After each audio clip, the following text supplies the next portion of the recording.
Welcome back to another painting video. Today we're going to be taking a crack at the Ultramarines. My aim is to use simple techniques to create a high quality finish perfect for the tabletop.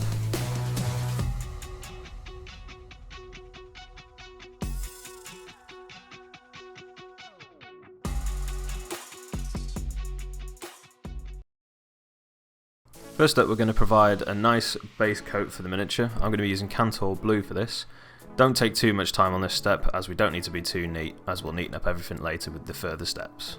Now that we've finished getting a nice even base coat all over the miniature's armour, we're going to be working towards brightening up the blue, and for this we're going to make a mixture between Armour blue, our previous colour, and Teclis blue. We're going to aim to progressively get lighter and lighter as we go through these steps with this mixture.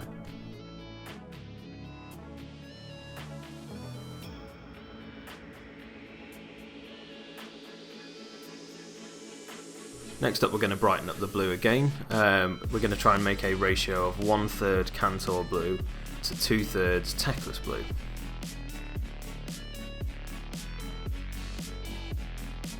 With this mixture, we're going to target areas that would catch more light than others. As you can see here, I'm targeting the top of the head, the sort of front of the shoulder pads, and the top of the arms.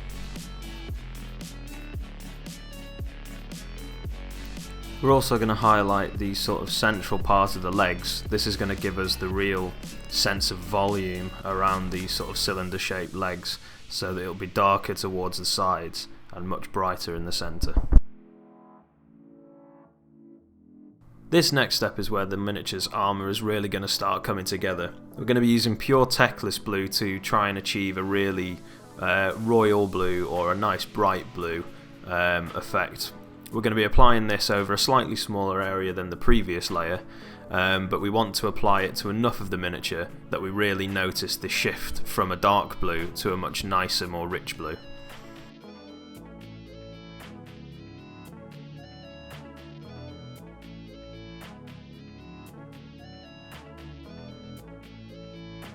As we continue to sort of paint volumetrically on the miniature, you can really start to see the difference that this blue is really having. The difference or the contrast in light from this blue to the previous blue really makes those shadows pop and really starts to make the armour read as a really nice rich blue.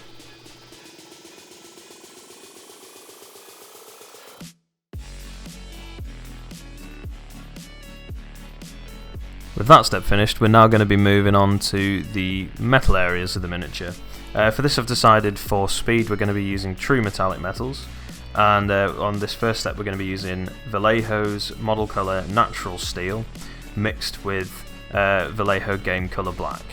This is to darken it down and give us a sort of deeper, more shadowed areas easier.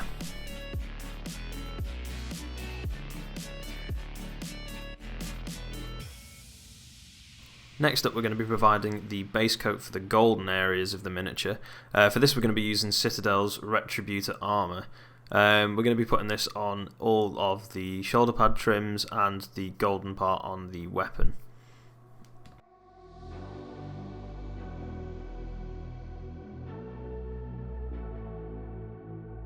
During this step, make sure to try and apply the paint as smoothly as you possibly can.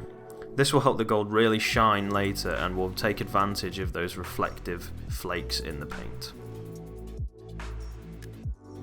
As you can see, the gold has already made a massive difference to the Mini, but we want to boost this even further by applying a coat of Reikland Flesh Shade all over the gold areas.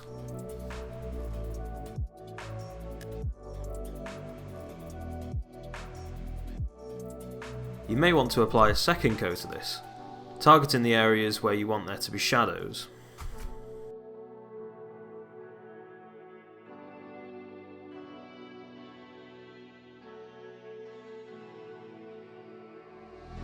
Continuing with the washes, we're now going to be moving on to non-oil. We're going to use this for all of the silver metallic areas, following the same principles as how we washed the gold.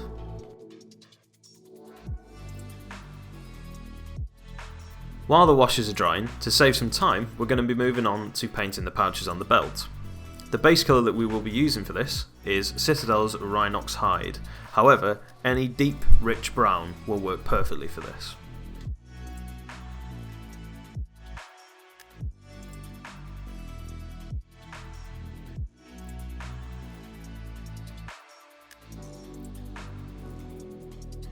Next, we're going to be providing a base coat for the parchment of the Purity Seal. For this, we're going to be using Citadel's Karak Stone.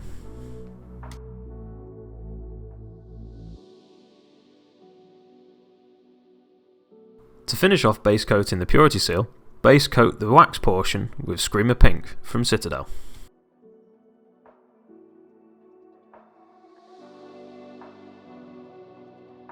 While we're on a roll with some base coats, we're going to be using Citadel's Corn Red on the miniature's eyes. This is going to provide us with the ability to have a lot of contrast later on by using some brighter reds against it. Now we're going to start brightening back up some of the metallic elements on the miniature. For the gold specifically, we're going to be moving back to pure Retributor armour. We want to target this paint on areas that would be the most exposed to the light. So you can see here on the shoulder pads I'm doing the bits that match the highlights of the blue, so the more front facing panels. And now we're going to be brightening up the silver parts of the miniature. Instead of using the 50-50 mix that we were using before of the black and the metallic colour, we're going to be using Vallejo's Natural Steel on its own to provide the highlight colour, leaving the pre-existing colour in all of the sort of recesses and darker areas where we'd like shadows to occur.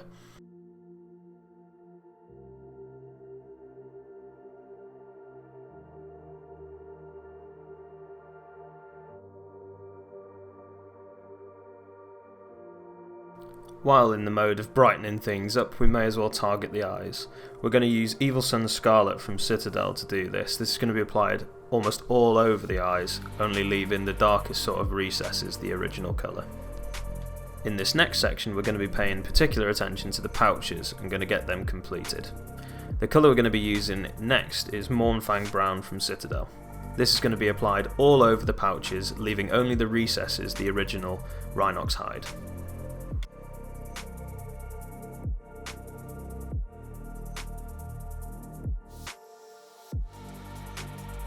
Now that we've got the sort of mid-tone laid down, we're actually going to apply edge highlights all over the pouches. This is going to be using a 50-50 mixture of Mournfang Brown and Citadel's Cadian Flesh Tone. This is going to be applied to the most prominent edges that would be exposed to the most light, and also to create some more visual interest, make sure to try and put in some scratches and some battle damage using this colour as well.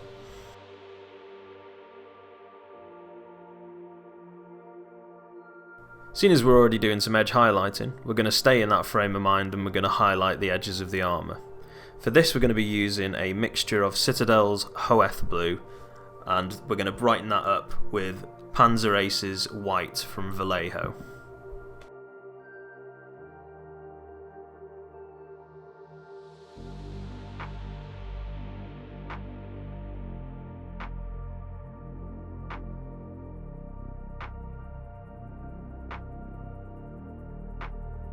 While doing this edge highlighting, we want to make sure that we're targeting the most exposed edges of the armour that would be hit the most harshly by the light. So any armour panel edge that's facing upwards, the upper portion of the model particularly needs to be hit with these, the head, the top of the backpack, the upper parts of the arms. We want to draw the viewer's attention to specific parts of the models that we've spent the most time doing.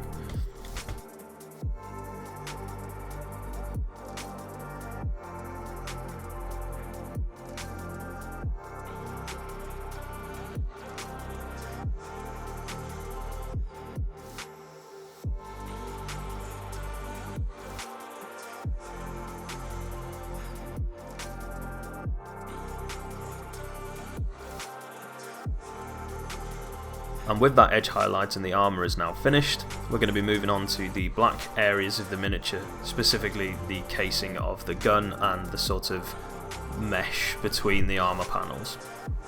The first sort of step we're going to be doing here is using Citadel's Mechanicus Standard Grey to provide an initial gradient that's going to sort of be the medium between the black and then the eventual edge highlight.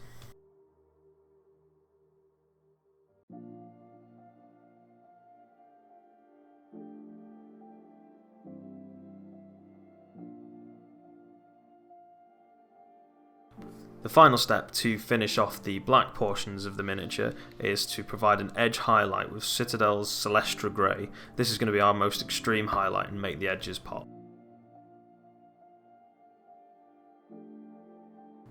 Try using the side of your brush along the raised edges of the miniature. This will make edge highlighting far easier. I'm just going to apply some Rhinox hide to the base. Seeing as I've already got a pre-built base, I can make use of the texture that's already on there. Next we're going to dry brush some Carrick Stone over our base. Make sure to hit some of the lower portions of the legs with this to really tie the miniature into its base.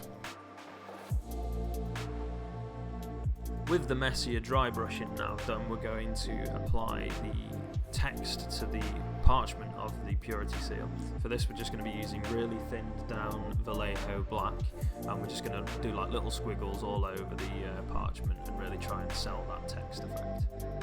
With that done, we're going to move on to highlighting the wax portion of the purity seal. We're going to be using Citadel's Pink Horror, which will be applied to all the raised edges, and make sure to hit a little bit of the inside as well. To finish off the wax portion of the purity seal, we're going to be using Citadel's Emperor's Children Pink to just make an extreme highlight and make sure that we only target the top edges with this. Now we're just going to finish the base off. The first step of doing this is edging the base with Vallejo black to give it a really nice clean finish.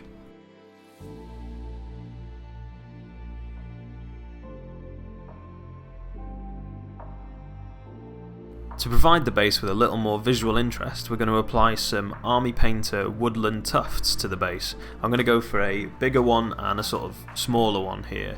They're super easy to apply. You just peel them off the sheet, apply a little dab of PVA to the underside of it, stick it on, and the PVA will dry clear. I'm personally using some Mod Podge here, but any PVA glue will work perfectly for this.